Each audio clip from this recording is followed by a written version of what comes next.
Yo, hey, yo, hey, yo, hey, yo, hey, yo. We back outside. You see the dam behind us. We got a fire out here. It was a bit chilly. There was a bit of drizzle before this.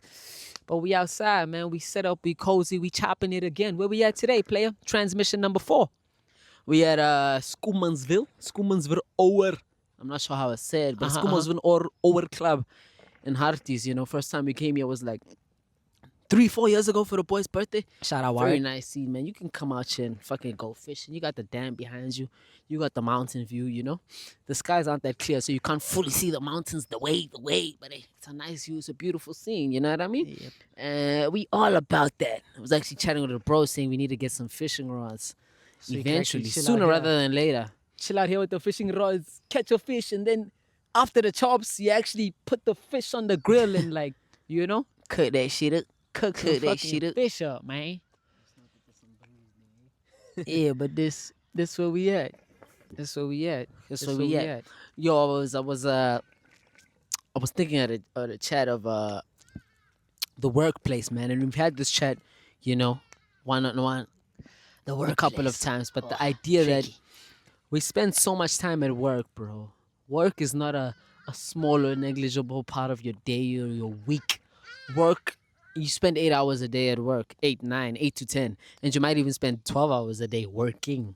So work is It's a third of your life. it's a non-negligible Third part. to half of your life. It's a non-negligible part of your life, and because it's a non-negligible part of your life and it takes so much time of your life, we can't just work for money, bro. We can't just work for money. Like the amount of effort I put into my job, the amount of time I spend there, after 5 years of being a working man, I realized that this thing has to contribute more to my life than money.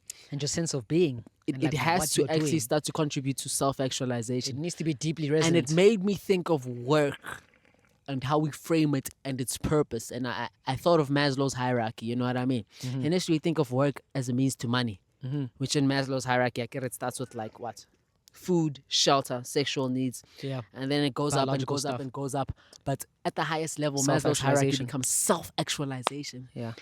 And I was thinking like work has to be a means for self-actualization given the amount of time and energy we spend at work. Yeah. It has to How be. is the workplace made to be a place of self-actualization and not just money? I'm not just at work to make I think money. at It takes the- so much of my energy that it can't just be about money, or else I'm wasting a third of my life working on the lowest level of the Maslow's hierarchy. I think the best workplaces provide space for one to actually self-actualize within the workplace. It's not When- just money. It's not just money. It's also you don't feel like a cog in a machine. Yes. When you're a cog in a machine and you're just doing these repetitive things and someone is pointing you around and telling you what to do, then you engage with work on the level of like, fuck, I'm this cog in this machine, but I'm going to be this cog in this machine. Even though I don't want to be a fucking cog in a machine, I'm going to be that so that I can get the money that I need to satisfy my need for food and shelter and, you know, But that's simply not to make worth it. money. But the best types of workplaces, beyond just providing you with the space to sustain yourself and make money, they provide you with the space to grow. They give you opportunities to like develop yourself and your skills to solve problems, present in front of crowds, lead and so on. Like they provide you with that room for And you to for it to expand as a be- human being. For it to be a place of self-actualization, it has to push your boundaries. It has to push your boundaries. Yeah, The it workplace does. has to challenge you in ways that are appropriate and, you know, like they say, your zone of proximal development. So Yeah. just at the edge of your comfort zone, it has to push you. And how do you create workplaces like that? How do you create workplaces like that? Yeah, and healthy pushing you. You see, sometimes also the idea of pushing people to become like their best self and pushing them beyond their current state of competence so that they can improve, that can also be kind of exploited to exploit people, you know? And Where just now push them in I'm jail. overworking you, I'm riding you like a fucking horse, bro, but it's like I'm pushing you to be better, you know? And maybe that is what the organization needs, but there's a type of pushing that's exploitative and it's taking more than it's giving you.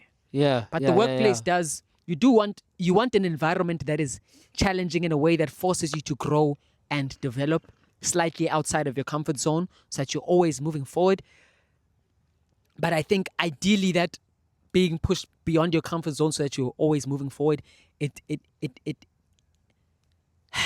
it's hard to define how that should be, you know? Because I maybe for a certain period in your life, particularly when you're younger, you have to push beyond your comfort zone to More the extent than that is usual. Yeah, to the extent that like you're sacrificing sleep.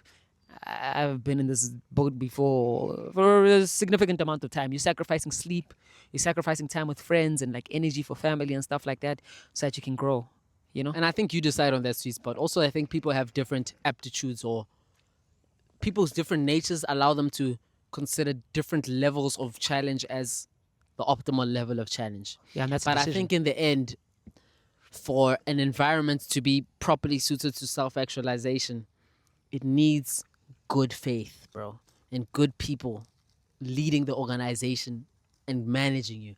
Because when shit people lead you and manage you, like you say, they make you feel like a cog in the machine. Yeah. Then no amount of being challenged feels like growth. You know what I mean? Can be worth it, yeah. You know what I mean? Yeah, and also the best leadership doesn't make you feel like a cog in the machine, but I think visionary leadership is important, bro. Like you need someone who can sell you and articulate, damn nigga, and can articulate, just wipe yourself, man. You got a bunch of ash on you.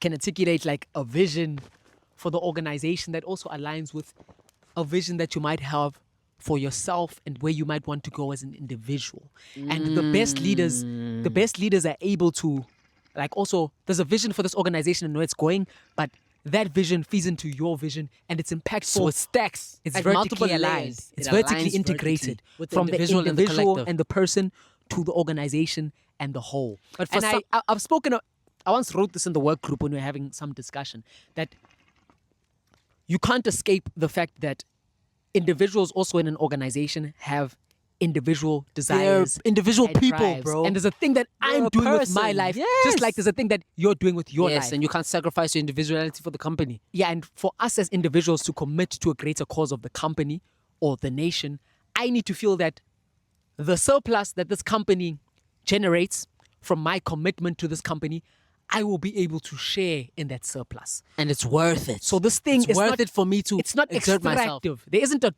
bottom-up extraction where I put in a lot of effort and time and then I help create the surplus and profit in the company and I don't benefit from that. It's gotta feel like I put in this effort and time, the surplus generated, and I actually get to share in that. But through that some requires good leaders. Great A leaders. leader who's able to, one, sell the vision and the narrative of this is where we're going as a company and this is what it means for you.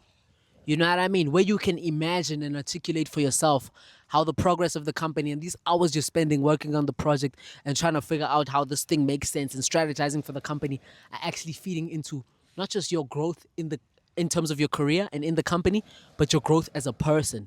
And And I in think- order for that to happen, you need to feel like your leadership is benevolent and acting in good faith and to actually buy out in. there for your best interest. You need to buy into it. And I And one think- thing I've noticed as I begin to know myself more and more, I've been working for 5 years. I'm still a young man, that's nothing. Been But in the game, player. I've been working for 5 years, bro. I'm a relatively smart guy. I'm smart. You might be a Relatively. genius, player. No cap. This nigga might be a genius. I'm playing. Nah, not genius, man. I'm smart Hey, enough. you're not that smart, But player. as you get to know yourself more and more in reality nigga smart and you as fuck, grow man. up, you can't be used, bro. You know what I mean? Like, I'm not willing to play a game where I'm not benefiting. I'm not willing to play a game of sacrifice for an organization where I'm not going to get the benefit of the doubt. And so as you know yourself more and more and become more valuable, if you want the most valuable people in your institution or in your company, you need to make the game work for them. That's why a lot of So there has to be a clear articulation of the fact that I'm a part of this thing and I'm going to gain from the work that I'm doing. I'm not willing to be used. that's why bro. a lot of- I can't be used. a I lot know of myself too much. A lot of startups at the beginning when there's high potential, but there isn't much capacity to maybe pay people high salaries. The way they Equity. get people invested is they give them equity. So you get a percentage of the company so that you know that after you put in all this effort at the start, if this thing pops, you're a will part share of in the it. profits because you actually have equity. And that's how Yes. a lot of the major startups, that's what they do. They give the initial partners at the start and the initial people a certain amount of equity. It's When like you're part of this Nvidia. thing, you're part of A this lot of the thing. people who are part of Nvidia at the start, I don't know what the exact number is, but a lot of them now are like they're all Even millionaires. Jobs was on speaking about giving workers equity. I don't know how that happened in Apple at the start. if that actually happened. I think they talk about it in the biography. But that thing of visionary leadership, I think is the most important thing, kind of in reality. Even in society, man, if you're gonna steer or like help move a nation in a certain direction, there's individuals who there's inspirational individuals who come about here and there who are able to actually drive things in a certain direction. And you can think about it in who are able to drive things in a certain direction and articulate a vision that people are willing to buy into, but also steer that and articulate a vision that people are willing to buy into, but also kind of guide that vision and create something brilliant. And you see those leaders in business, the Steve Jobses, the Elon Musks, the As flawed as they guy might be. from Nvidia and so on. Yeah, but then you also see it in nation building, you know, from like the Nation Steve building. Bikos, from the Nelson Mandelas, the Oliver Tambos. These are people who are able to actually articulate a vision that people resonate with and help guide the You need to be philosophy of a inspired. people in a certain You direction. need to be inspired, especially as you come to know yourself more and more as a valuable entity and become less willing to sacrifice yourself for a particular organization or movement. You need to be inspired to give your best. You need to be inspired. And for someone like me, again, as someone who keeps growing in the reality and I feel like a competent, intelligent individual, Which a lot of people are and feel. I need to be inspired. And for me to be inspired to give myself to an organization, I Yeah. actually need good leaders, bro. People have to be good leaders, dog. Yeah. I need to be able to look at my leaders and be like, this is a man or a woman who is on their path, who understands the trajectory of the company and has a vision, a greater vision. Yeah, and You to a know what I certain mean? extent, the people that you're willing to like, also in my reality, I can be led, man. And like I kind of like being led by great Definitely. people. If they're And great. yes. And the That's the people condition. They the have to people be that great. I want to be led by, and I'm open to like, you know what? I'll hear your character. I'm willing to like work under you and learn from you. It's people that I aspire to be like. You know, like they have to embody certain character traits where I see this person and it's like, I actually kind of want to be like that. But you see, on the flip side, if that person doesn't inspire you, and is not the kind of person you aspire to be like, and just seems like, doesn't seem like an inspirational individual, doesn't seem like someone who's aligned with themselves and moving towards some kind of higher ideal, then you actually don't want to follow them. Yeah. That's what I've also felt in my reality. Like, being who I am, I'm not just willing to follow anyone, bro. If you have someone like me in your organization and you want me to follow you and channel my resources Big dog, towards your someone vision, like me. I need you to know what you're about. I need you to be an actualized individual at your own level. So that me as a 27-year-old, young, intelligent, smart, confident, self-aware individual can look up to you and be like, I fuck with this person. And that I goes- can channel my energies towards your vision and the vision of the company. It goes you back need to- to be a good leader. So when companies also have people that are not good leaders, they don't allow their talents to flourish. When nations have people that aren't good leaders, They don't allow their or talent to organizational flourish. structures, and that goes back to what you started this conversation with about like what should the workplace be, what should organizations be. I think on a real level, and this might be like some higher level shit or whatever, but on a real level, I think organizations are like they're vehicles for self-actualization, man. Because Yes. when you yes, go to yes, work every yes, day, yes, also when yes. you're in the working world and like you go on the train, like you see so many people in suits and shit, or like in their overalls and stuff like that. Something taking is taxis. happening here. There's so much activity. Everyone is working, and you'd hope that all this work that they are doing and this energy that they are giving to create the sustainable life for themselves, actually, it needs to feed into them becoming the best thing that they can be. It can't just be money. It can't just It be can't money. just be money. And this is the thought that now, another thought I've had quite a lot. A lot of this wood is kind of wet, man. They kind of scammed me on the road. They sold me a bunch of wood, but this wood is wet. But it's been raining around here, but they sold us kind of wet wood, so this fire It's hard is to manage, man. It's tricky. But man. another thought I've had is like also, you know, in general, or generally when we envision what a company is, we think of companies as institutions that are established to produce products and be profitable. And that is true.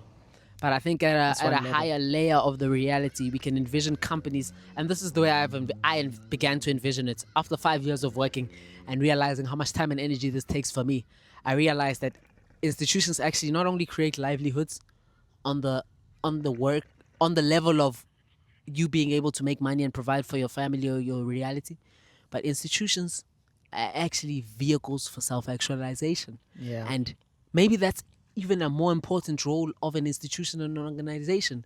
Beyond providing products for society and being profitable, the highest role is to actually become a field of self-actualization for people. Yeah. And maybe as a Word. as a CEO or as a leader, you need to envision your company not only as an organization that delivers services and products in a profitable manner. That's the first layer. Yeah, one But layer. creating an organization that allows people to self-actualize. Yeah. How do you create a culture, create a space that allows people to continuously grow into higher versions of themselves? Yeah. You know what I mean? You Yeah. know what I mean? Yeah, I do, And bro. all I of do. this, like with governments, like you say, in the end requires visionary leaders and leaders you can aspire towards. And you also see, if we go to the chat of government, you see the importance of like leaders, but also these entities functioning well to deliver and provide competent, capable people with a space to grow, but also to provide people with a foundation for a good livelihood. And I think both. yeah. But the state, bro, the state is such an important vehicle for number one, service delivery and making sure things function, but also providing people with livelihoods. Before Yes. pre-apartheid, we couldn't be a part of the state machinery. And post-apartheid, one of the primary mechanisms through which a black middle class has been able to be created was through the employment of black African people In state-owned entities and the state. public sector. Public sector. And our parents Yes, were employed yes, by yes, public yes, sector. yes. And That created a large middle class for black people. yes, Definitely. I myself and us can see the benefit of a functional public sector that is able to create a means for people to make money and be gainfully employed because we've benefited from that. But this is one would where hope that now the state and private entities are really institutions that help create a thriving society. Like you say, they help Yes. create the middle class. yes. And the failing of our state now, I think it I was talking to your timer about this recently, you know, and we were talking about Our how timer, dog. our timer, yeah. Our timer. Your timer, that's not your dad. Next Talking about how in the past there was this argument. We're talking about how the public sector in South Africa kind of the pay is very good, and our government pays its employees amongst like the highest salaries relative to everyone else relative to private than sector. any other country in the world. We're way up there. I think we're okay, like okay. top 10 public sector salaries in the world, something like that. And we were talking about that, and my chat was like, all these people in government, they're being paid so much, but like service delivery is cock, things are up. Like, what is this nonsense? And he took me back to a conversation that was had in the past, you know, right post-apartheid and during that time when ANC was structuring the public sector. And there was this discussion that was had, and there was kind of a commitment to paying the public sector people well so that they don't have an incentive to steal. and so that they don't And have to a become conflict of interest corrupt. in terms of I don't earn enough, so now I need to get my money by doing Yes. corrupt dealings and facilitating other individuals. And that makes a lot of sense. But the problem is, people are still fucking corrupt, bro. Yes. You know? Yeah. And that's when people are corrupt. Now there's also the chat of these public sector people are so paid, they're not doing enough. Maybe we should just pay them a lot less. So I see what you mean, And now, that might incentivize more corruption. But, you know, And now this brings up the topic of another topic or question or observation is for me, you know, we're when I fighting think with this about fire, my boy, we must take out that big log, man. Carry about on. it. I'm a when I think about the South African state, you know, and our government at this current phase, and maybe this is just a reflection of my ignorance and my lack of perspective, possibly. but the state is not inspirational to me. I don't feel like our state-owned entities are performing sufficiently. I don't feel like the people in positions of leadership are the best people. You look at all these commissions and the fucking corruption that exists, and maybe that's just a skewing of the narrative and Of course, you don't want to paint propaganda. everyone with the same brush. That's not everyone, but the state in general doesn't inspire me to feel like we're heading in the right direction as a people.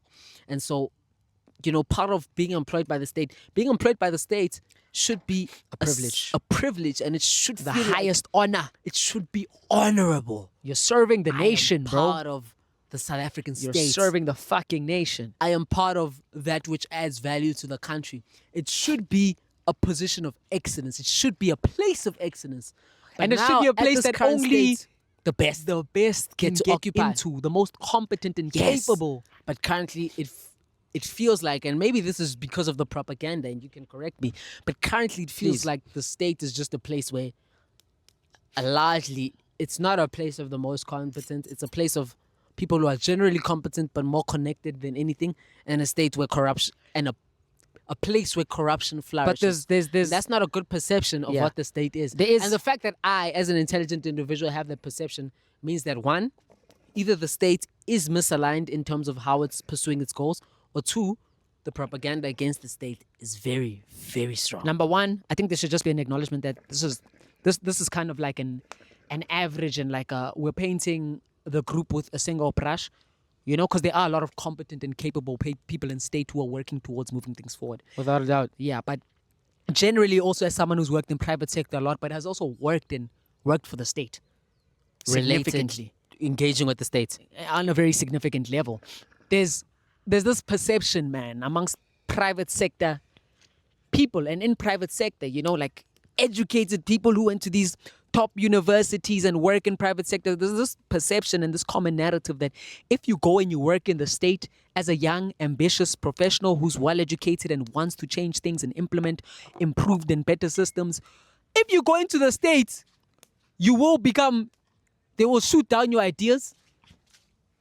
They'll see you as someone who thinks you know better. If you come in with all this ambition and inspiration and wanting to change things, you'll be looked at as someone who thinks you know better, and you'll be demotivated and shut down because the people in the state don't really want that. There's a lot of comfortable grown people who They're just not keeping trying- their own way of operation. Yeah, and they're because not it's trying right to for hear them. you're They're trying to young. keep their bag. You're gonna come there young, energized, and wanting to improve the Change efficiency of things. these systems and make things better. And it's like, no, bro, we here for our fucking salaries, you know?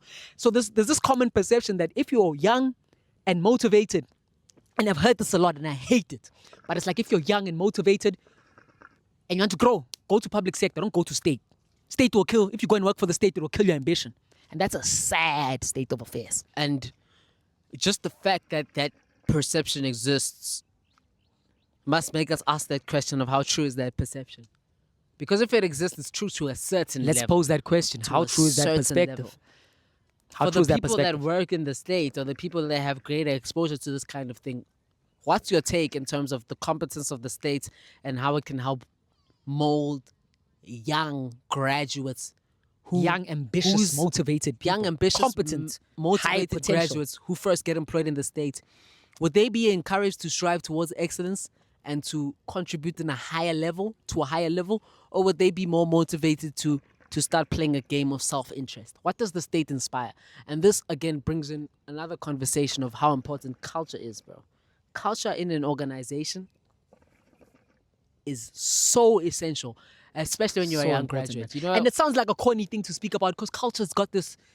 culture. Generally, you're thinking about the KPIs, the metrics. Let's meet this. That's Let's culture, meet man. these targets. Let's be Culture. profitable. Sounds Forget like the culture. It sounds like a soft thing. Let's be Soft profitable, metric or dog. whatever. Yeah, What but the fuck you mean when culture? you work in organizations over time, you realize how important the space and the attitude of the people that you engage and that with it affects your perception of things, and it affects how much you drive and It push affects your towards certain motivation. outcomes, and it affects- affects how far you go in terms of your self-development as an individual. Yes. If the culture is lax and focused on self-interest, for example, what would stereotypically be just getting by. perceived as the culture of state-owned entities or, working for government, is Stereotypically that perceived as that? everyone's kind of working towards the improvement of self, and like we kind of accept bribes, and Which is not everyone's- always right. Everyone's doing some mshiga But shiga in sometimes a it's the sense. case. Yeah. And that's the propaganda. That's maybe an exaggerated perception. But if a culture like that exists, then when you come in as a young graduate, you're ambitious, you're excited, you want to do more, but simultaneously you're malleable. If you go into a culture like that, you're at a stage where you're influenceable, you're malleable. And if the culture Impressionable. you're impressionable. And if the culture you're going to encourages focusing on self-interest and not necessarily on the interest of the state or the public in general, then that becomes the way you approach work. Because your first exposure, your early exposure as a brilliant young individual was to a work environment where people prioritize self-attainment. and making money for themselves. Yeah. You know what I mean? As opposed to being of service. And I can also speak to, I think it's super important when like graduates also get into the workplace and into the state for them to be brought into a culture that they know can help them grow and develop as individuals, but encourages them to really like flower and give themselves to flowering and becoming more competent. Because when I started working, bro, as a graduate, I gave everything to my work, bro. My You nigga. come in with like a certain level of inspiration and You're willingness very to willing. serve. You're very willing. That makes you want to give all of yourself to whatever organization you're in so that you can benefit the organization and so that you can grow. You know? And if that energy isn't absorbed in the type of organization that inspires, or channeled in the right direction. yeah, it's not brought into the type of organization that inspires like proper growth and competence as opposed to self-serving and just getting by, then that initial drive that a graduate and young person might have can go to waste, bro. It goes to waste and it becomes channeled in the wrong direction. And this brings Yeah. me again to The Wealth of Nations, which is a book I've read. I really like that book. I know you've also read it. It talks about I haven't read The Wealth of Nations. I've read Why Nations Fail. why nations fail. That's what I Yeah. meant. Harry. Okay. Why nations fail.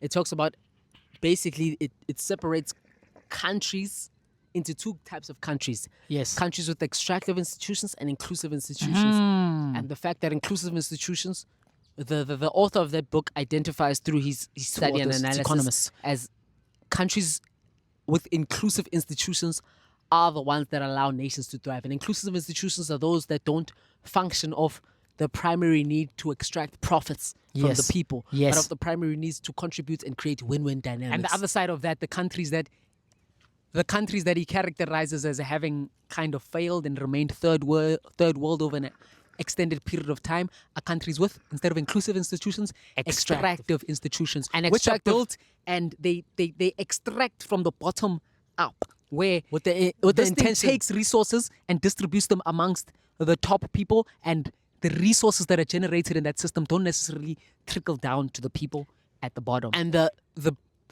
the primary motivator of that kind of philosophy of extractive institutions is self-interest, where okay, I can catch this contract to build a road, I can catch this contract with fucking Eskom to supply coal, and what I'm gonna do with that contract Get a bag. is Fuck the job. prioritize getting the bag. Fuck the service delivery. So Fuck the doing it in a priority cost-efficient way.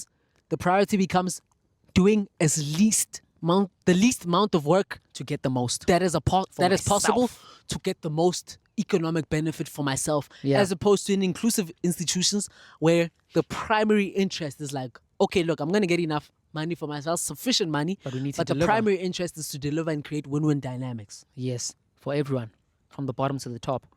Yes. And I think that's again, you look at Africa, the nature of a lot of what exists in Africa, also from a colonial period. A lot of the largest organizations and institutions have been extractive in their nature. So you look at mining and some of the initial mining conglomerates that really developed an immense amount of wealth. Why were they extractive? They came into certain areas with mineral wealth and, of course, built the systems that allowed for the extraction of that mineral wealth, that's something to be acknowledged. That's positive. Without a doubt. But that mineral wealth would be extracted from the area that it comes from, and it would be channeled to the headquarters, which are somewhere in Joburg and As a lot of the opposed- time in Europe. As you know? opposed to the community. Yes, exactly. And then you also look at a lot of the banks they speak about this in that book. Also in What book? We mentioned the Why book, man. Nations Fail, but also in what is it? Fuck, I'll put the book above.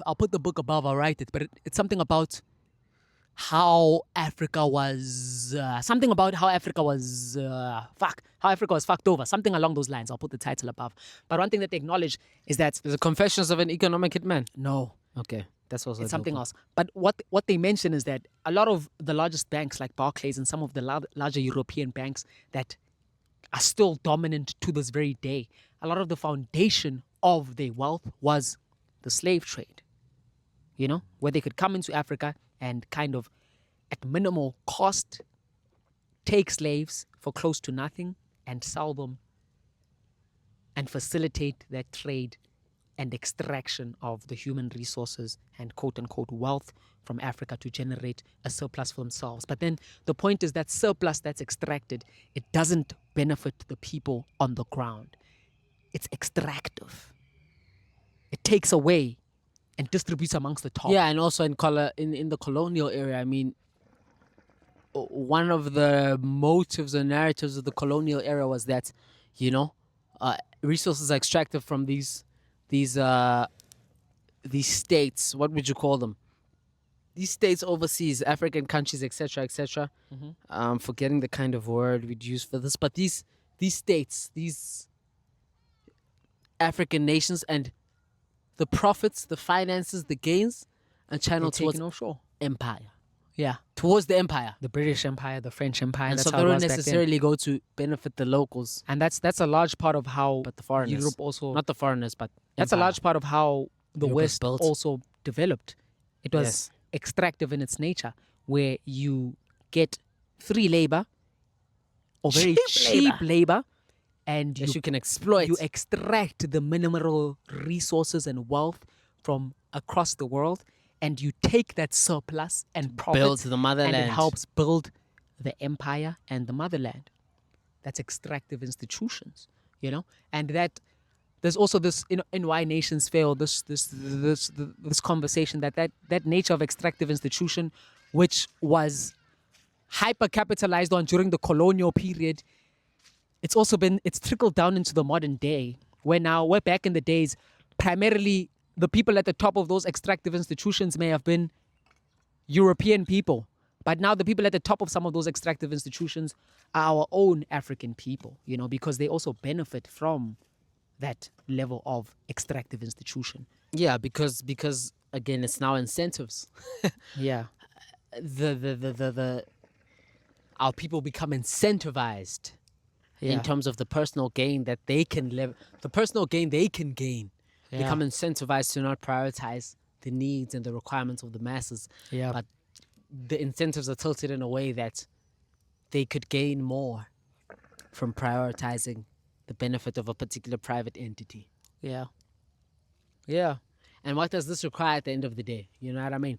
If we want to create inclusive institutions at the government level, but also at the private level, in terms of creating institutions that benefit the communities in which they exist, and also creating institutions that not only seek to create profits and serve themselves, but seek to allow for a platform in which people can become self-actualized. What does that require? That requires, one, visionary leaders and leaders that are bought into the idea of people reaching their highest potential. Yeah. And that's why that's also why I think Where you don't just view people as resources. I hate that and word, that's, bro. I also hate that word. When they talk about every people time as in resources, meetings, people are also the at work, and I know resources. it's like a corporate term, so it's allowed to be Doesn't used, have and to- yeah. it's okay to use that term, you know. But this thing of referring to how are our resources being utilized, like when you refer to people as resources, it objectifies the human beings in the organizations As a cog in and the treats machine. treats them as cogs in the machine who just have to deliver on certain things. And I don't think that's what people are, man.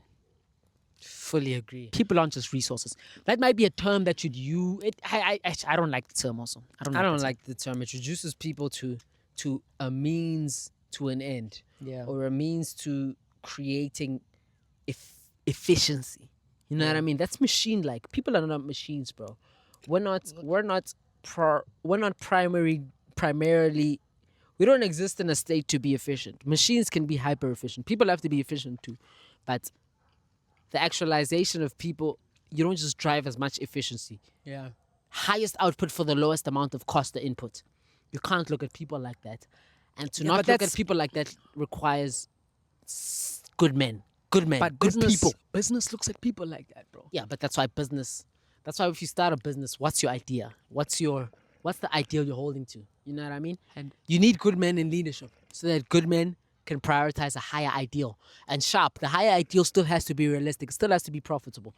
We can't just create organizations or institutions that try to serve everybody and then but it's not they're not profitable and it doesn't work. efficient. It has to be both. It has to be efficient and profitable Yeah. while serving the people and allowing them to self-actualize and viewing people as people. So it's easy. Yeah. It's easier to create a profitable institution by looking at people as resources and trying to get the most output for the least input. That's the easy way to create an organization that works, quote unquote, Yeah. in terms of profit. But the harder way to do it is not to try and maximize output for the lowest input and try to squeeze your labor and try to pay them the lowest amount possible to get what you require from them. But the harder way to do it, which is the more transcendent way and the way that strives towards an ideal that I think is the ideal one to approach, is to think of how can we become profitable and be profitable while creating a space in which people can become self-actualized, and while creating a space in which everyone, all the employees are a part of this. Yeah. They're not just labor, bro. We don't just view these people as labor and fight to fucking pay them slave wages on a day-to-day basis and pay them as the least amount of money possible. Yeah. But find a way to pay people sustainable wages. And sharp, that might cut it out, bottom line. But how do we pay people sustainable wages while remaining profitable? That is the question. Yeah. And I think that the call is, maybe the call here, I don't know if that's the right word or whatever, but the call here is for all of us as predominantly who I think might watch this, like young people who are ambitious and want to actually contribute towards the progression of society and this country being South Africa and this continent being Africa and this ball that we live on being the earth. Is part of how that might be done. Number one is making institutions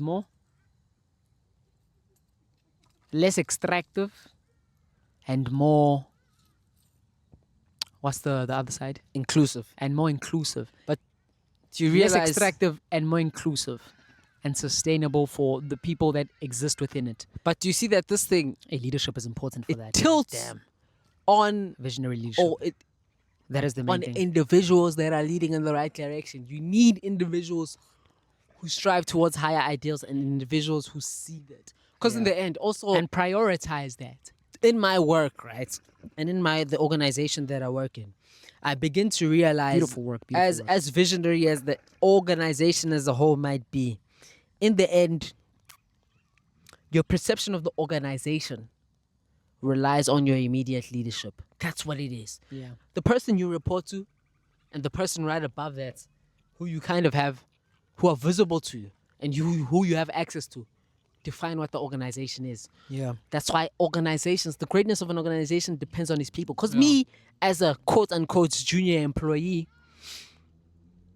if my direct manager is not transcendent in his outlook, is not pushing the vision, and is not visionary in his outlook as my manager, that becomes what the company is. If my manager is not transcendent in his outlook and a visionary, then the company is not visionary. Yeah. It depends on individual people, bro. Yeah. People are so important. And I've seen this thing like where in an organization, if you employ someone in a position of management or in a position of leadership who's not actually a visionary and striving towards a higher ideal, then you must be aware that that is what your company becomes to the people who are below that individual. And because the people who are below that individual report to that individual. So that's the perception they gain of the company. I think that's mentioned a lot, and that kind of some of the greater founders speak about. Again, we always speak about Steve Jobs and Elon Musk, because those are founders we've read about a lot. And also Sam Walton, the guy who founded Walmart, is the importance of employing A players and high-level people in your organization. Because there's this chat that Steve Jobs talks about that a lot. A players will employ other A players and when A players employ and bring on board A players who are even better than them, the organization improves at a rapid rate. Loop. Yeah, but It's a virtuous cycle. What they also mention is when you employ B players, the B players employ C players, and then it's a downward spiral, and then you have an organization full of like unmotivated, incompetent people who might not be committed to that high level vision, who are moving towards a lower ideal. What we could call lower ideals. Yeah. That's why, again, in every business book you'd read, people, bro. People matter. This is why HR, also in the book, the E-Myth Revisited, awesome book. This Redwood But it is talks fucking about us up, man. how much people matter in an organization. People matter, bro. People are matter. everything. I think people are everything. They're everything. They are your organization. Yeah, and you also really. That's why recruitment becomes important in terms of finding the best people, not only in terms of the best outputs, in terms of the people who can really grind, but visionaries and people who are oriented in the right direction. Because for someone to give, like I said previously, we work so hard in our 8 organizations, hours, 10 bro. hours a day, We give so 12 much hours time a and day. energy in the places we work in that for it to be worth it, you have to feel like you're contributing to society and you're working to a larger vision. And Yeah. this is a part of the growth of the country and the continent and our people. And it's also going to benefit you. And for that vision to be articulated and for you to feel like this thing is a win-win dynamic in terms of you and also the collective in terms of the organization and the country, Yeah. you need a good leader, bro. You do. Not anyone can articulate that or make that feel real. Real. It needs a good leader. A regular guy is not just going to make you feel like, this is beautiful, working to something. That takes a visionary, bro. Yeah, and Just willing like in to work the States. extra That's what hours. someone like Mandela did in the States. Yeah. To say, we're working towards that rainbow nation. This is the vision. And to make This that, is where we're going. to sell that vision and make Fuck it the Civil actually- War shit. Fuck this. Let's kill these niggas. Fuck this us versus them. No. We're not gonna do that. We're not going to do that. We're not gonna do that, We're player. better than that, We're though. better than that, We're though. better than that. We're going to be all together. Come on. All of us, player. Mm-hmm. Yeah. Visionary leadership. Visionary leadership, man. Visionaries, man. What are we saying, bro? What are we saying? We outside today. It's a beautiful day. You know, the sun is not out. It's cloudy as fuck. We got some rain on us. It's a But we got the glorious dam occasion. outside. We got a little fire here. It's struggling though. We got the pipe. I think we could spit a little freestyle right now. What you saying? Why not? Off the top. Off Kick it the off. dome. Kick it off, dog. Kick it off. What are you saying? Let's see if we still got it. It's been a long. Hey, man, we don't freestyle. We used to freestyle a We lot. used We used to to have that I used to be in the competence. ciphers. I used to be in the ciphers at UCT there, dog. Fucking step in the cipher. Killing Off the the game. dome, dog. Alright, you can beatbox for me, player. Nah. Just weak, spit, my boy. dog. I don't beatbox. Alright, we out here in front of the Hartbeespoort Dam.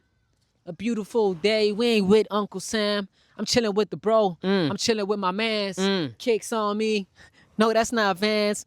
I'm just fucking moving through life, cruising. Bad chick by my side, looking like a Nubian.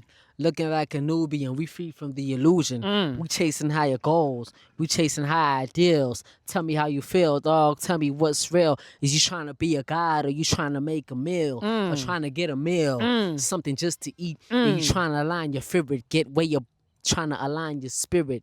Stand on more than just your feet. This shit is not normal. This shit is a feat. I do this shit for real and I keep it on repeat. Are you trying to get a meal? Are you trying to just steal? Honestly, from my side, I don't think it's real.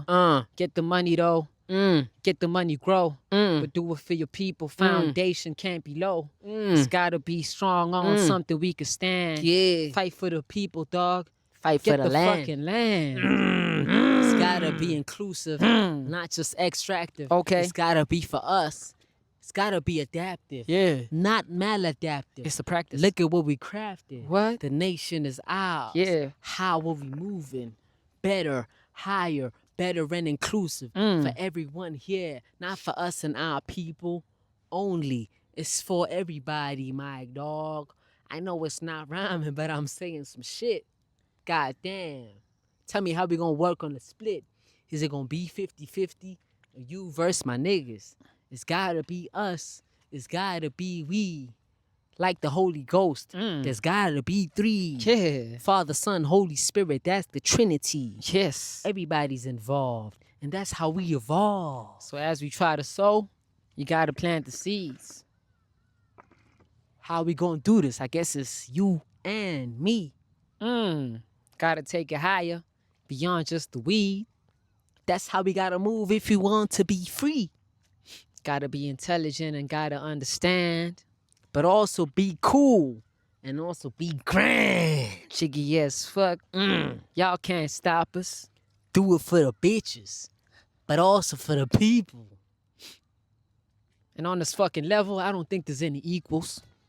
But everybody is. And gotta be equal. And those that come after our kids, that's the sequel. And those that came before us as our ancestors. the chosen people, The prequel, before. blood, the source or the force. So who would he be? Thugs of the higher. We either channel the gods or channel the energy of empire. And like my homie said it, we aspire to inspire. Not to acquire, get for ourselves. The vision's not for me, but for all of us. We. So let's be a choir and sing in unison. Sing in unison? What you talking about? What does that even mean? If I'm not eating, We gotta eat. That's what I'm fucking saying. that's what he's saying. And that's why we laying that foundation through these chats for something more grander. This is not about us and not about me and my bro, but for something greater. But we all know, what is the highest goal? The country, the nation, the motherfucking soul, the continent, Earth. What are our fucking goals? What are our fucking goals? We already know. It's all about us. The sun, the snow, the hot, the cold. Polarities merge. The high, the low. That's just how it goes. Let's go! Yeah. Shout out, the fire's dead. The fire's The dead. hubbly's still hot. The drink's still on the spot. The sushi ain't finished, so we finna get in it. I say let's take the bottle and take the damn pipe and go outside and meet some pretty for the night. Let's do that. Hyena! Let's do that. Let's do Everyone that. knows where that comes from. That's what's up, man. But as you know, all the time, what we're doing here is we're chopping and we're trying to communicate about, Life things that might perspectives. influence us as life perspective and things that might influence and inspire us to just tap into the higher aspects of ourselves, bro. Life is a beautiful game. It's beautiful by definition. The bestest. And the bestest. it's bigger than us as individuals, or us as groups. But it's about the vision we can imagine for us as a collective, as the human race. And that's what we got to keep imagining, man. Like, how good can this thing be for us? All of us. All of us. And try to get there. That's all we're trying to do. Preach, man. my brother! And as practical as we keep it, we got to strive towards the ideal. It's both. You keep it practical, you keep it realistic, but you need to continuously move towards the highest vision. Or else, what are we doing? What are we doing if we're not moving towards the highest vision? Honestly, bro. Honestly, what the fuck are we doing if you're not moving towards the highest? Honestly. I think. And we on can that call note, it my a brother, day. toast. Let's do a toast to something. Toast to what? Toast to what? Toast to growth and prospering. And moving up. Moving up. We ain't never stopping. And that's what's up. That's what's up. Eyes wide open, not wide shut. That's what's up. Cheers. Let's go. I'ma been around in that 600 acres. Let's go. She might decide to say no to me now, but say yes, to me later. That's a fact. You think that's just a quote from a Drake line, but that's a fact. You know what I'm talking about? Yeah, the rain is bringing on a different kind of energy, dog. You know what I Hey, mean? man, I It's was for the so hoping- much hats. I was hoping we could pull up here and have like the views of the mountain in the background with clear skies and blue waters, but I guess that's just not the scene today, man. It's a different kind of scene, man. It's a different kind of scene. What you get up to this week, player? What you get up to this week? I heard you said you went to some talk or something. I've been doing a few things, man. My own little work on my side, researching the National Development Plan, putting together, doing some assessments and research related to that. And then yesterday I went to a talk at Gibbs by, who's it? Dr. Masito. I think it's Dr. Masito, but it's a gentleman who wrote a book called This Nation Hates Our Boys. Okay. Yeah, polarizing title, admittedly so, even by him, but he basically just, he speaks about his own personal experience as a man growing up, or as a boy growing into a man, and also delves into the modern statistics about unemployment and victims of violent crime and just the kind of social ills that we're subjected to, and how these things affect men in a real way, and the effect that those things have on men is not really acknowledged, because every time one speaks about how certain social ills affect men and how the boy child might be being left behind, people see it as a direct opposition to like feminism and agendas that they aim to empower women. you know, assume you're sympathizing with the toxic side of, with what's been highlighted as the toxic side of masculinity. Yeah, and there were so many interesting discussions there, because Scott Galloway also speaks about this a lot, and we see these trends in the Western world, but Across we also the see them world. in South Africa, where, excuse me, high school graduation rates also in South Africa lower amongst males than women. University graduation rates and university acceptance rates lower amongst men than women. And then also, I'd think in the corporate space, from what I've seen personally, I think there's there's more absorption, early stage corporate level of women than men. And that's not a bad thing at all. But these are just observations that one is making. And then also associated with that observation, there was someone there who spoke, and it was a young guy. It's from a township somewhere in Gauteng. But his chat was like, when I was young, he's in his 30s now, and he's like, when I was young, there was, I think he might be in his 20s or 30s, but he was saying there was this thing of take a girl child to work started, and there was an active push to take girls from the township to work and expose them to corporate environments in the suburbs and stuff like that. And he's like, his female counterparts, they were going into like the suburbs when they were like 9 years old, early primary school and mid-primary school and stuff like that. And the first time he ever went out of the township and into the suburbs and got that exposure was high school. And immediately from that point, he felt left out, So he's speaking from his own personal experience, where it's like, there's this empowerment of women, and it's good and it's positive, but sometimes it feels like there's like The boy men, child's being excluded. the boy child must fend for themselves because they are advantaged by a patriarchy. And his chat was also like, bro, I'm from the fucking township, bro. Like, We're all disadvantaged. we're all disadvantaged. The people around me are unemployed, and now I'm 5 years behind my female counterparts because they have all this exposure that's being they're being proactively pushed into these situations, and he feels like he was being disadvantaged, and having sons now, he feels like, that's something that disadvantaged. he's also observing on a certain level. And that's not to say empowerment of women is bad, but it's to say we mustn't forget about the boy child.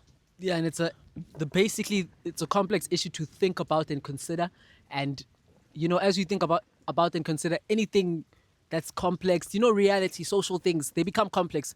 You always acknowledge both sides, and you bring up the discussion not to underplay the importance of a particular action in a particular direction, but to try balance it. Yeah. So it's not obvious how you create redress. It's just like the problem, and Elon Musk, although Elon Musk's problem with BEE is not really found properly grounded, but it might be like the problem white people would have with BEE. It's like, it's necessary, it's needed, but of course it can make certain people feel excluded. And that's so with the male female chat and empowering women, as you empower women, in order to compensate or create a balance based on discriminations in the past, you have to give favorable treatment to another party. So women have to get Understandably favorable so. treatment in terms of development, or they had to. or have to, Understandably so. because in the past, that compensation was in the opposite direction. So when you're the person who's on the receiving end of, let's say, you're now the man and the woman's getting favorable treatment. Yes. In your context, because you only live now. You didn't live 30 years ago when women had much less rights. So to you, it's imbalanced and not fair because you're the man who's not getting the benefit of that extra treatment. Yeah, But in and- the past, the woman was the person who's and not the getting point is benefits. the So it's beneficial bigger than you're now. It's bigger than this moment. the beneficial treatment is also meant to balance the scales, But over time, like I say, with the trends that we're seeing with pass rates at matric, university acceptance rates, and university graduation rates Globally. there is like boys are being left behind. The rates of graduation and passing amongst men, he's just checking the codes in the Hubley. The rates of passing and graduation amongst men is less than it is amongst women. And this is globally. So SA there and globally. is an observation that a balancing is happening, but there's the fear that the young man might be being left behind to a certain extent. And this conversation also about the dynamics of redress through the lens of gender it's made me a lot more empathetic to how Gender or sex. gender or sex, whatever. It's made me a lot more empathetic about like how we should approach the conversations about redress when it comes to race. Yeah. Because when you're talking about redress, there's always an oppressor and an oppressed. Yes. Oppressed. With gender dynamics, men historically would be considered patriarchy, the oppressor, while women would be considered the oppressed. And when you're trying to create a reality in the future where it's not oppressor versus oppressed, but it's all of us working into a beneficial future that works for all of us. Good balance. You don't want to create a polarization where now the people that you want to work with to create this future for all of us can't work together. You know? Yeah. And I think the way these discussions have been had, particularly when it comes to gender, it's polarizing and it makes men not want to participate sometimes. And I recall moments, it makes men not want to participate sometimes. So just in terms of empathizing with the racial dynamics, Yes, that you makes me can empathetic to the understand. fact that when you're speaking about also the past and apartheid and how things need to be addressed, White people. you need to make it clear that like we need to work together to create Yes. a reality that's beneficial for us. And it's not me against you. But I go back to And university. again, just to add to that, you see the unique context that we existing is that We're black males. Exactly. So you're on the male side of things, you're seen as the past oppressor, quote unquote. On the black side of things, we're seen as those who were previously oppressed. So Yeah. you can see we have an opportunity to kind of play on both sides of the fence as the And oppressed see what makes sense and then what, as the oppressor, and then see the dynamics on both sides, yeah. which is actually that's dope. Yeah, and then back to that now being the previous or considered quote unquote the previous class of oppressors being As men. males. And the idea of how do we create an interaction, an engagement that allows us to recognize what the quote unquote oppressed women have been through so we can move together into the future. I recall moments in first year. First year was an interesting time. 2017, Cape Town, very progressive space. UCT. But we get to first year and there's all these men and trash protests, you know. And I recall vividly within the first few weeks, there was a big protest within also my res where I was in a male res and we kind of shared the dining hall with another female res, you know. And they had this protest in there where they were holding placards and we go in for lunch and dinner and like these girls are holding these placards and they're angry and it's like, you talk to your mother with that mouth. You are trash. How dare you look at me with those eyes? You know, like all these aggressive things that basically made it feel like I'm the bad person. And they felt, Just for being a man. yeah, and maybe And the anger maybe was justified. It was Let's put justified. that together. Let's just It make was that very justified. clear. Yeah, make that very clear. But maybe I'm wrong for looking at it like this. But it felt like No, those that's how it things feels. were attacking me.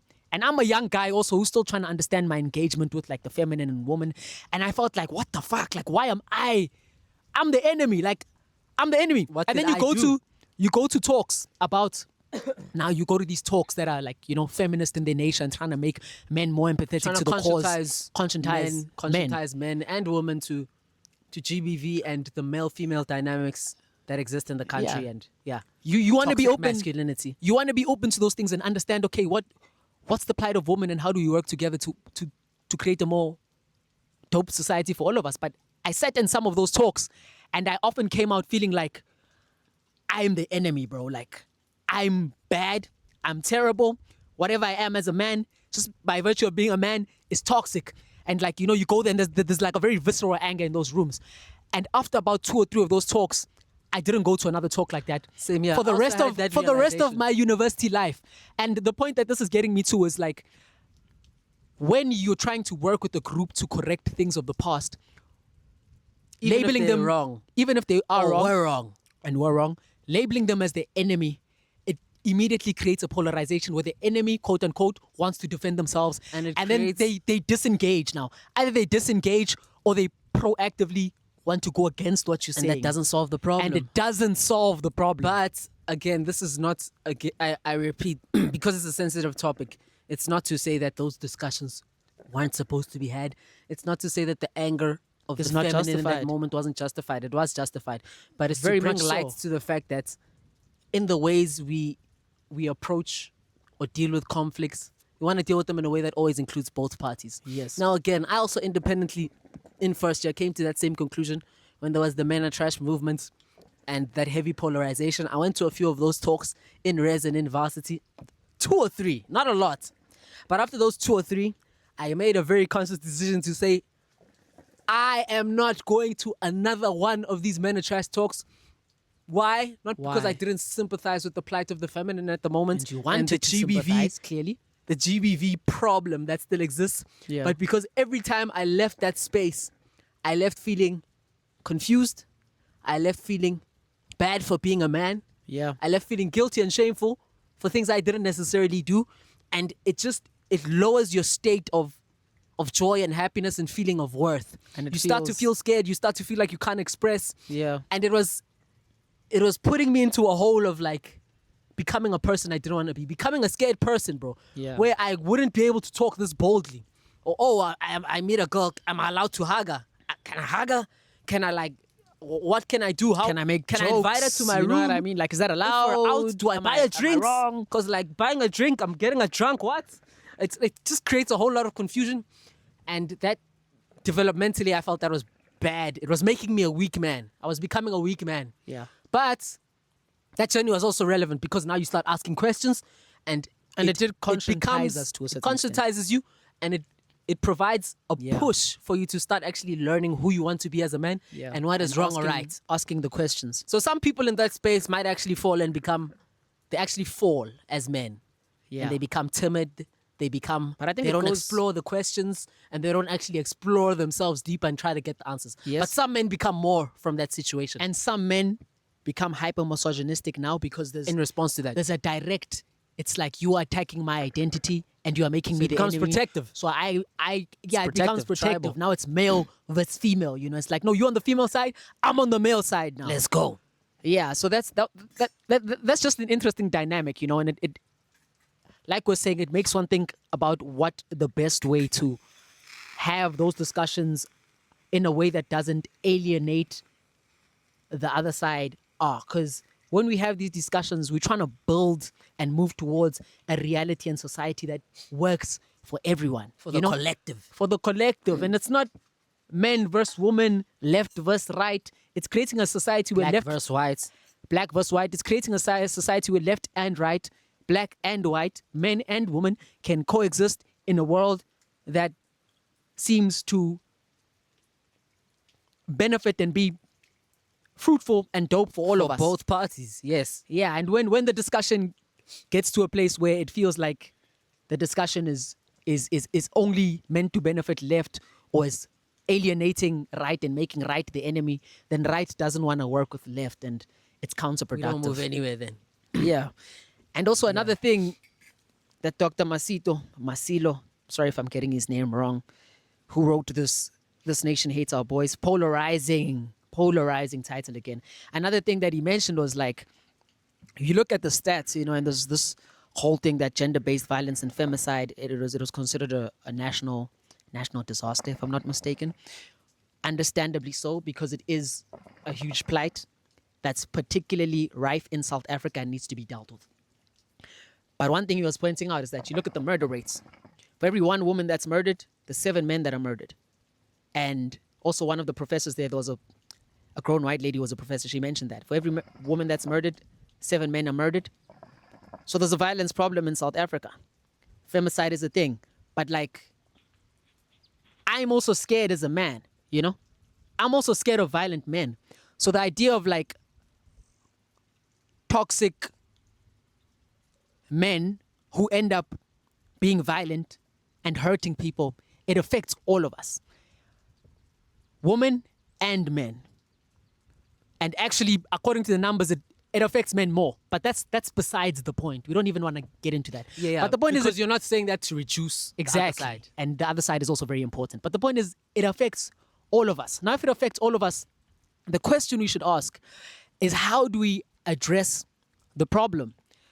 For all of us. For all of us, you need to create a society that churns out less men who are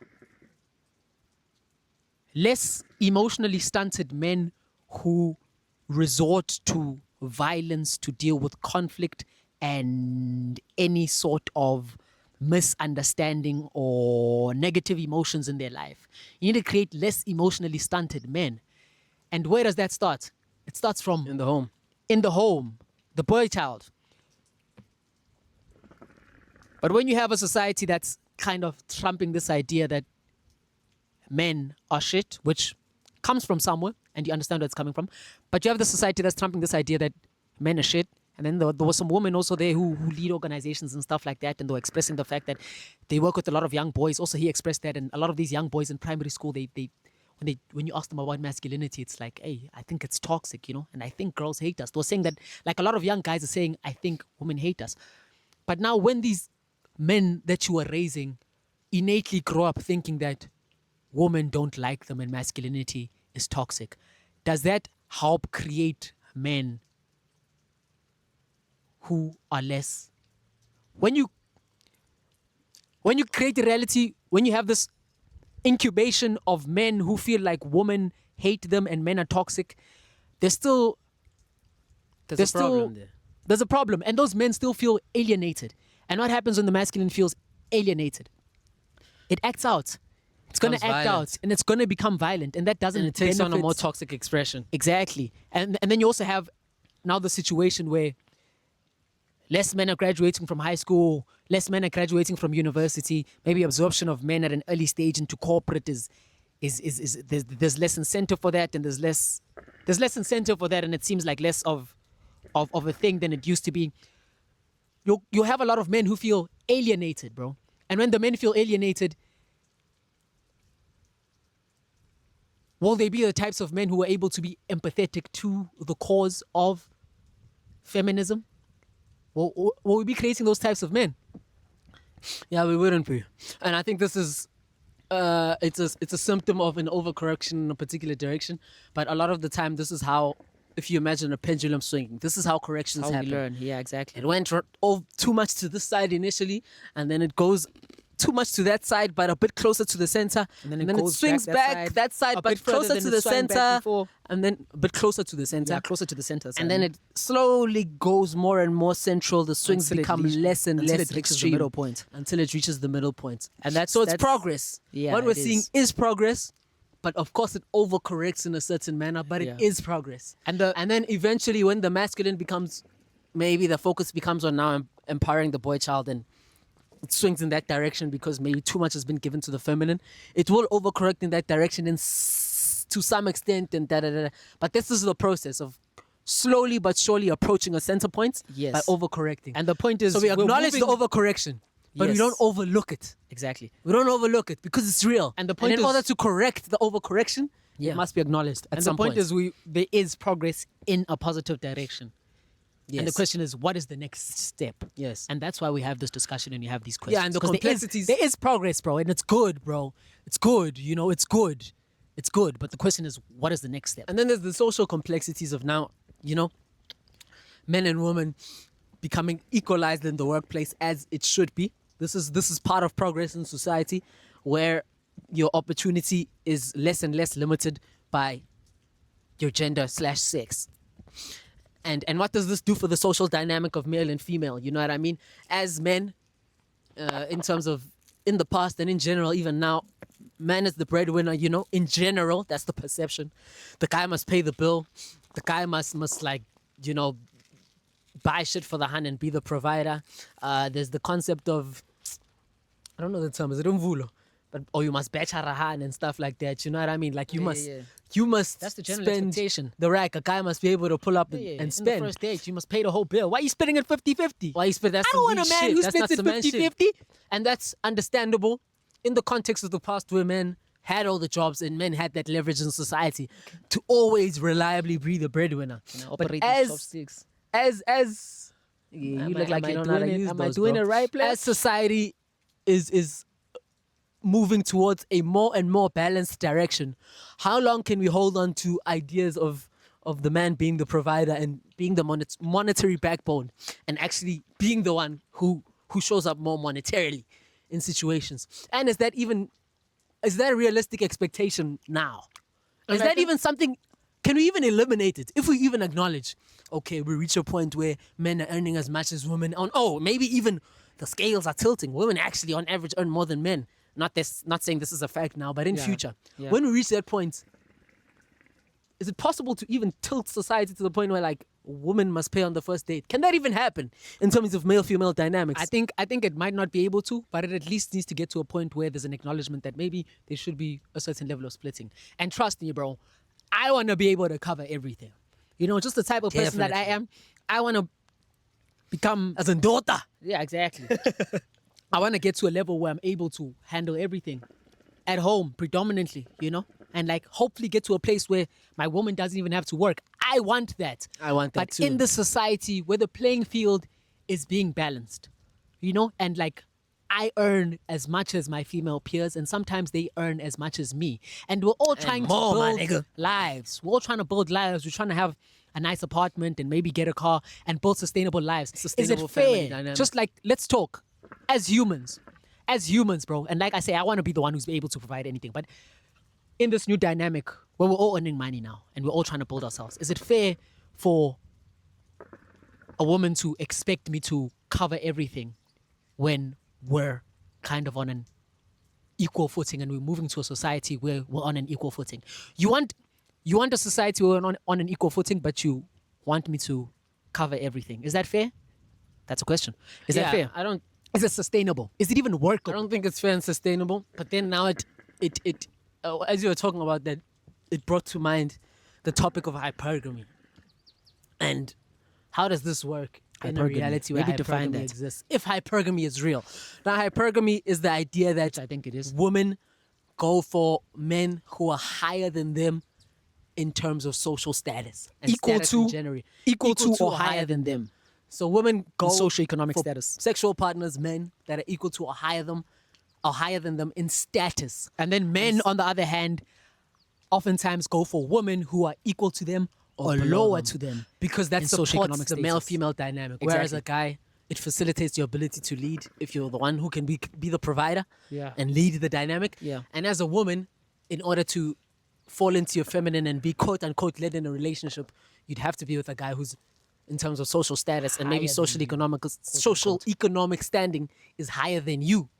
Yeah. And so when Yeah. we have, so in the past, the way society was structured, where men generally had the jobs and were socially, economically higher positioned, Yeah. hypergamy was generally was easier to come by and it worked for most people because men in general were socially, economically better than all women. That's how society was set up. But now where we get a 50-50 balance where eventually men and women are going to be of equal standing in society, Monetarily, what that does is it means there'll be less men for women to go for. exactly. But then there'll also be less women that men can get. So And what happens is that all the women start going for a few guys at the top, the 1%. and a few guys get all the hands. Because the balance in terms of the population is no longer male at the top, women at the bottom, but it's Equalized. It's equalized, which Yeah. means that hypergamy becomes less feasible for a socially functional dynamic between male and women in the world. And I think there, again, the idea of like the relationship between men and women would need to evolve, where maybe the man doesn't always have to be the financial centerpiece of the relationship. Although that's something I would want, and I state this, this is just a fact for me. That's what I would want. I would want to be this And it's easier. financial It would be centerpiece of my easier. It's relationship. just easier if that's the case. Yeah, but I don't think that can always be the case in this modern day and age again, where It can't. we're on the same level. But when that's at least getting to the same level. yeah, if that's the case, then the nature of, like I say, male and female relationships needs to change. And then it's another- going to have to evolve. And also, another point that brings up, and why also Dr. Masilo, again, I was at this talk yesterday by him, so a lot of those thoughts that he mentioned are coming to my mind. But another thing that he mentioned is like leaving the boy child behind and discrediting or not looking to the plight of the boy child and wanting to address it. It also creates less developed and capable men. And he says For he's the got woman. daughters. He's got like 2 or 3 daughters. And he's saying like, who's gonna marry my daughter? You know, if there's less capable if there's less capable and viable men out there, who are going to be the mates for the woman, bro? And will the woman be able to find viable mates if there's less capable men out there? So it's something that affects Come closer then. it affects all of us, you know? If we don't look at the plight of the boy child, because then there's less credible men for women. And then, Yeah. of course, women have less viable mates. And also men aren't in a position to get women. And that increases the level of polarity when now the women say the men are trash and they can't step up and they're not in the right position. And the men say the women are expecting too much and want too much and it's not working, you know? Yeah, I see. Yeah. And it's a complex. That's the complexity of it, man. Yeah, That's homie the was just complexity moving of it. in and out to try and get the camera angle right. How's it looking? It's looking dope. All right, shout out. But my other question related to that now becomes, in terms of the hypergamy and the dynamic it creates, it makes me think, and how maybe society will have to rethink male-female dynamics of men as the provider. It makes me start to think of this thing of hypergamy and females going for men that are generally how it used to work, hypergamy, and women going for men who are of higher social status or socioeconomic status. Was that a consequence of the fact that men occupied the roles of economic freedom in the past, or was it the other way around? Or no, not that. But is hypergamy innate and natural, Or was it was socialized? hypergamy something that was socialized because of the social dynamics that existed? I don't know. That's another question now, and it's not obvious. That's actually an interesting question. I don't know. That's something. Yeah, that's actually an interesting question. I'd like to think. I mean, intuitively, I'd think it's more natural than socially constructed, but we And can't maybe- actually know. maybe- Actually know. Maybe this is a question that we pose. I think a good way to ask this question to women would be also to the woman. This is a question that I'm asking. Like, now that we're moving towards a society where things are equalized, and like your peers who are men would be earning the same amount of money as you, and you could even earn more money than them.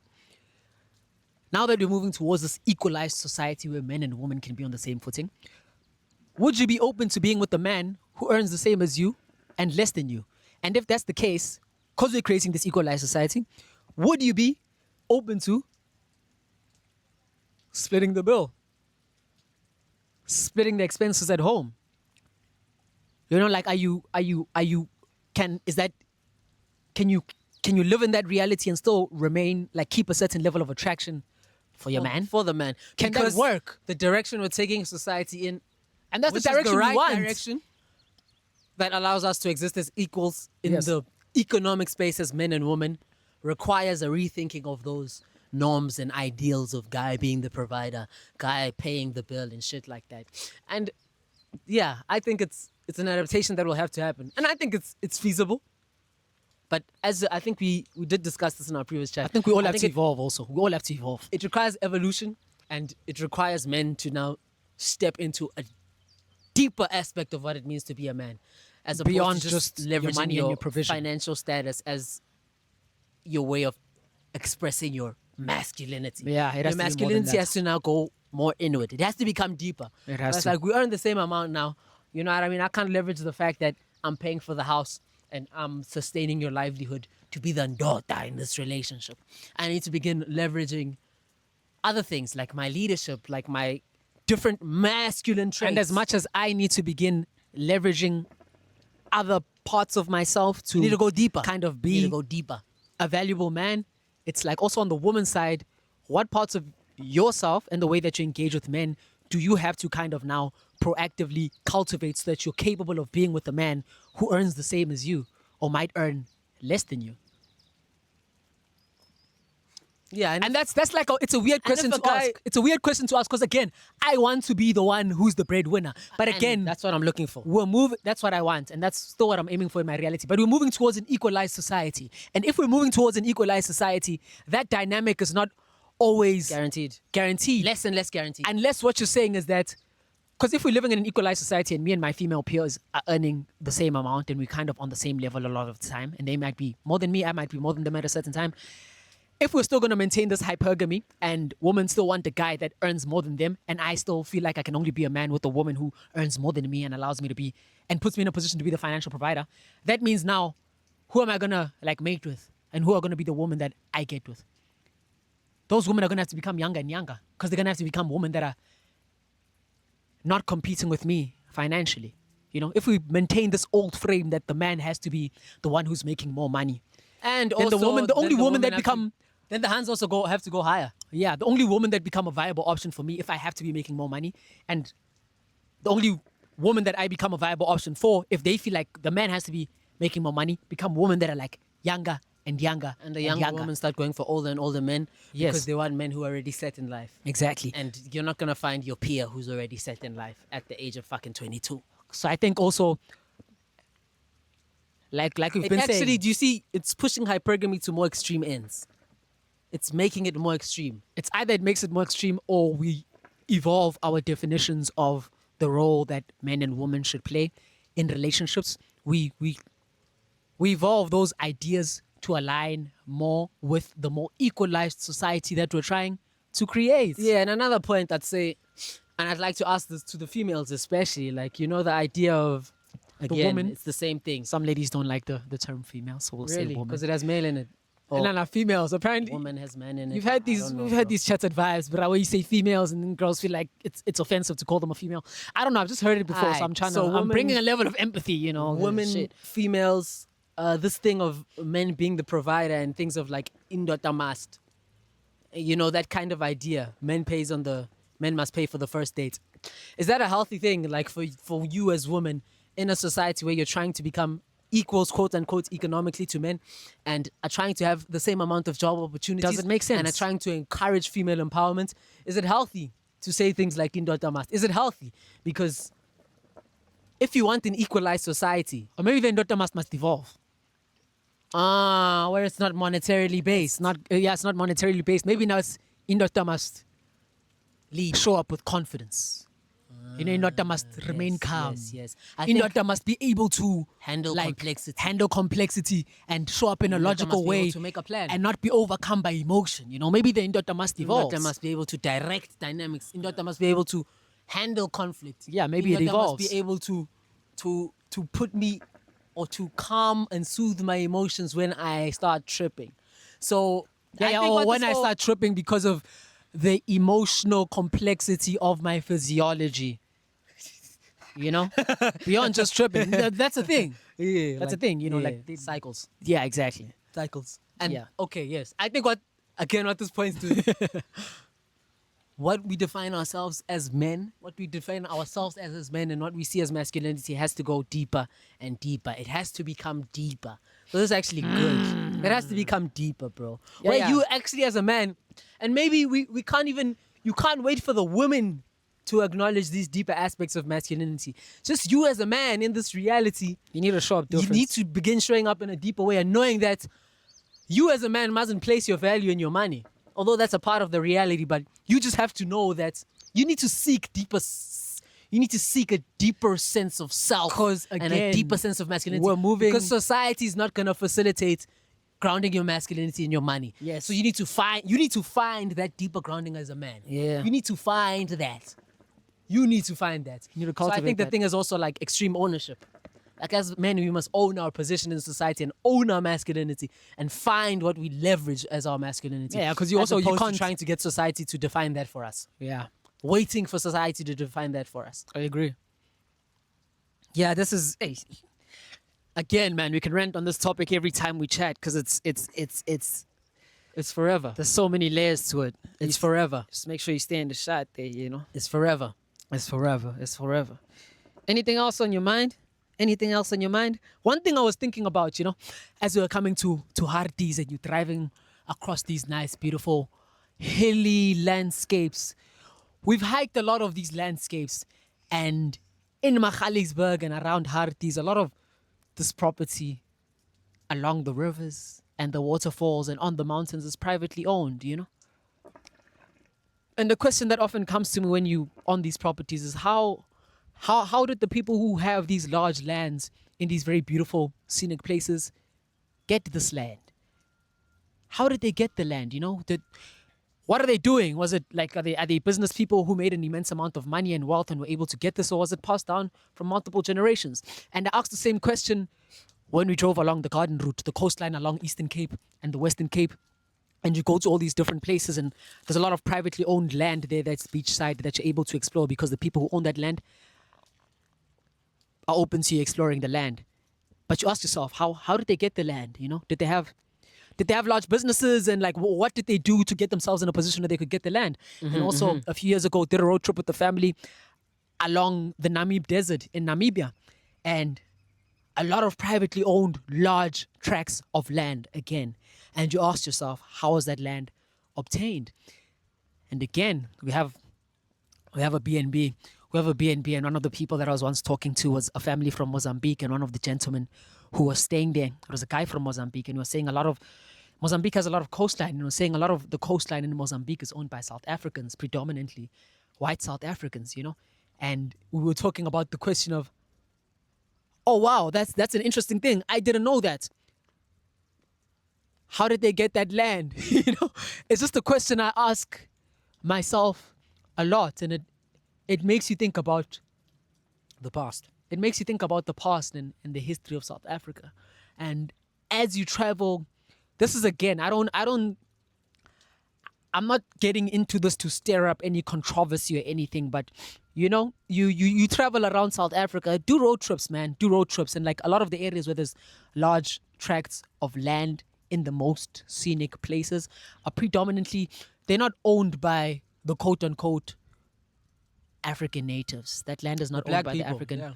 Yeah, and that's, again, I don't know why I feel the need to preface this with the fact that I'm not trying to be controversial. Or like but this is some kind of revolution. You're not trying to... I'm not trying. the question, this is not meant to be political, but the as you question, travel, you can't help but ask that question. Yes, but the question in a concise manner is, was this land acquired? Is it newly acquired land? Like recently bought, da da da da da. Yeah, or the question would be, actually if the land people that who has bought been that- passed on from generation to generation, that was initially acquired or given to through the benefits of an apartheid system.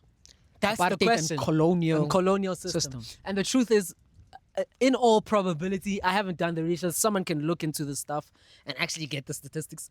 But in all probability, a lot of the land was initially acquired and passed on generation to generation under an apartheid system that supported either cheap Apartheid and acquisition, colonial, because before apartheid was just yeah, colonial system. colonial or apartheid system Yeah. that supported cheap acquisition of the land, or gave the land to particular people. Most of it was probably that, and that's just that, bro. Yeah, and That's it's just an that. interesting observation because it speaks to the dynamics in South Africa. Because again, been on the road quite a bit as us, me and you, and family, man. And it's clear that a lot of the most beautiful tracts of land, again, I don't say this to stir up any controversy.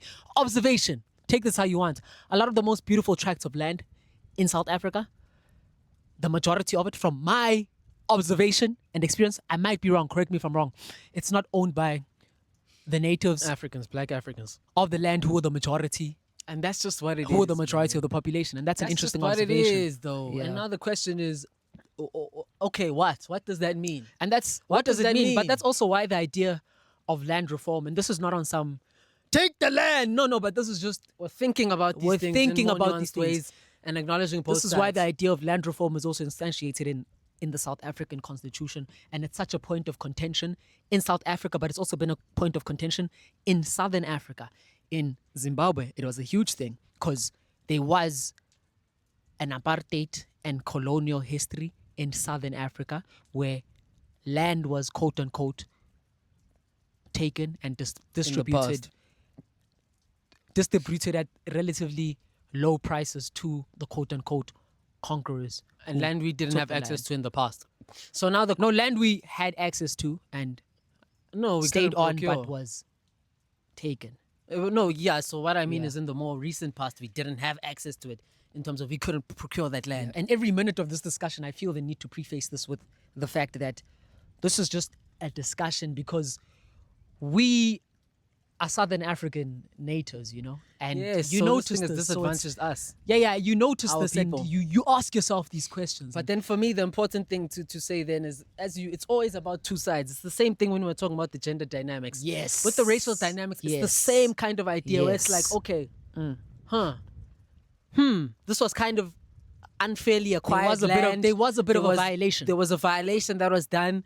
And of course, redress means that now we correct this violation. How do you do that in a way without overcorrecting? That's Yes. why expropriation without Without compensation overcorrecting in a way- becomes like a very sensitive topic, and it becomes okay. Maybe it's expropriated, but with appropriate conversation. And then also look, man, Compensation. if you were like, let's say you're a white young kid, bro. Let's say this is your family's land. And this was actually your great grandfather's land. It was passed down 4 generations. It's or like, something. bro, what do you have to do with the fact that And that's your a valid great granddad got the land for a fucking steal? In the end, he ended up building these chalets you see. He put the water in this thing. He put the And electricity. he created value. And he created in value. that time, Yeah. your granddad acquired it, quote unquote, legally, bro. He did it legally for what was legal in that time Yeah. under an oppressive system. He used it was legal in his time to Exactly. acquire it in that way. And it made sense. And now made 4 sense. generations down the line, Now you're your going to be family's labeled. built all this shit, and you're here. You didn't take anything, And you're going to be wrongfully. labeled the villain. And people are And going to now say, we people must want to take your land. That's not fair. That's why it's not important to fair. understand both sides of the Yes. story. And then from an understanding of both sides, there has to be a How do you conversation. do this thing fairly? How do we do it fairly? Yes. And the answer might be again in maybe the redress question, maybe working more off already like state-owned land. Either there has to be appropriation with compensation, a fair level of compensation, and then also there's a lot of state land that is kind of barren and not utilized. Maybe there has to that be land can be a offered certain at preferential rates Exactly. for previously disadvantaged people, or with land like this that's already been. And again, I don't know the models that the government has. This is just implemented it's a conversation. for It's a conversation. for like land redress and reform. We don't know. There's don't know, probably yeah. models that are drafted by the South African government for this, but maybe something I'm where gonna the look into that. government Actually. We should. for something like These the are things we government should know. procures it at a fair price and then sells it to previously disadvantaged people at a better price. So the government acts as a mediator with the access to capital that the government has, Yeah. so that no one feels unfairly done. So it's like, look, your grandparents acquired this at a fucking steal of a price, and it's actually native land that belongs to these kinds of people. And then the government buys it from you as the grandchild at a fair rate, Yes. and then sells it back to the previously disadvantaged or the original owners of the land at a preferential rate. So the government takes the hit. The government uses tax money Yeah. to take the kind of hit. And again, financially. with these topics, there has to be a certain level of sensitivity that acknowledges It has the to be plight both of sides, both bro. sides, the plight Yes. of the quote-unquote natives who were dispossessed of the land, and the plight of the people who are now multiple generations later beneficiaries of that, but who And worked indirectly- the land. and worked the land and created value and Created built real these value. fucking things. And it would be unfair to just take that from them. We also have to acknowledge that. Yeah. And then there has to be a discussion about what happens so that we can now walk into a future where this thing makes sense for all of us. Very deep Conflict conversation. resolution. It's all conflict resolution, man. And again, when you talk about that, Madiba. as you I think about Exactly. Mandela. That's what I was going to that's go what to. It helps you think about the kind of trades-off and the give and take that has to happen in any kind of conflict resolution that ends peacefully and amicably and attempts to create win-win dynamics. That's exactly what happened at the transition of 1994. Yeah. It was an attempt to create an amicable win-win dynamic. 'Cause you if we can't just- just take the country and say, fuck the Oppenheimers, fuck the Ruperts. We're taking taking the land. shit. 'Cause now And it's then- fuck. And then it's that fuck thing, And now it's civil war. it doesn't Now work. The economy collapses. Now we're Zimbabwe. The reason why South Africa, quote unquote. quote No unquote, shade, no shade to Quote Zimbabwe. unquote. No But the shade, point but is yes. that is one pathway to do things. But when you do things like that, it's not sustainable. it's not bro. sustainable, It's and not it leads sustainable. it leads to war, bro, and fighting and death. And I don't Yeah, think what that's, do we want? We want a peaceful I don't country. want fucking war. And we want I don't we think that's want anything an we want. environment. It's the same thing with male-female dynamics. We want an environment that's not about us or them. It's about all of us, bro. That's Yeah. what we want. Yeah. So we need to, again, whenever you're trying to create, it's easy from an angry place to just create solutions and dynamics that support you and your people and your tribe. But then you create an environment that's not safe for another. And that's not a beautiful thing, bro. That's not a beautiful thing. Yeah, we no- live in conflict. When that's the case, then it's tit for tat for multiple generations. Because it's your people took from my people. We're going to take it back.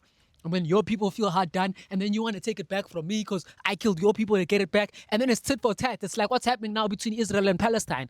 And the point is, the war and the back and forth, it never ends. It's like gang violence, bro. You kill my brother, and then I kill your brother, then you kill my brother, and it never ends. There's a rap line about that. I think Nas has a line about that. But then it becomes this constant tit for tat and back and forth. And the point is to prevent it from becoming that. Even though I might have been wronged, bro. I might have been wronged to the core. Wronging you is going to leave your people mad. And they're going to want to come back and seek vengeance on me. you know that- And now it'll be a continuous back and forth. An eye for an eye, we both lose eyesight. Exactly. It doesn't work. So there has to be conversation and like... Someone has to be the bigger man. That's the thing. But Also, the thing to acknowledge again, tit for tat, eye for an eye. We You killed both my lose brother, our I kill your brother. Is justifiable. It is. It is reasonable. It is rational. but is that the path we want to take? That's why you have to ask the bigger question. Do we want to Bro, be fighting You kill 500 my brother. years from now? It is justifiable to kill your brother. Like, peace, like, straight up chat, it is justifiable.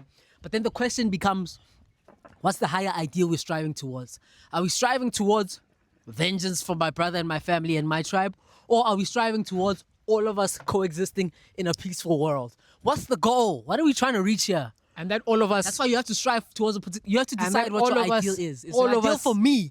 My ideal is for me and my people to be good. Striving Or is towards- the ideal for all of us to be good. striving towards all of us being good. That's what ANC's always been about.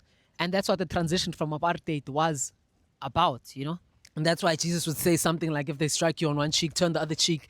As weak as it is, or quote unquote weak, or as it sounds from a particular paradigm, stupid. It's like, in the end, the only way to create a world of peace where all parties can meet mutually is at some point.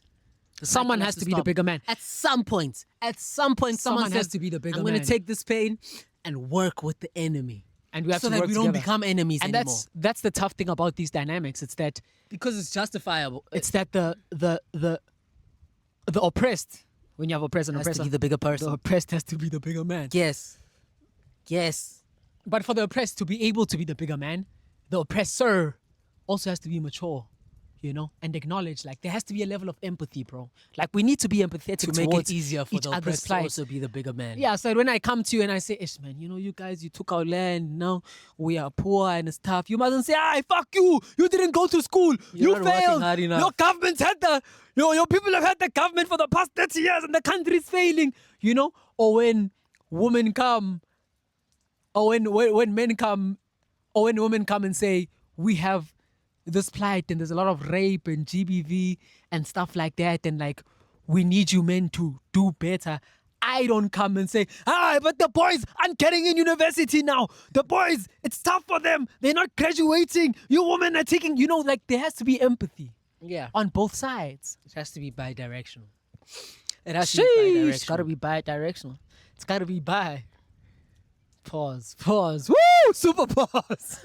Super pause. I was trying to make a joke out of that, but hey, that didn't go. That didn't turn out right.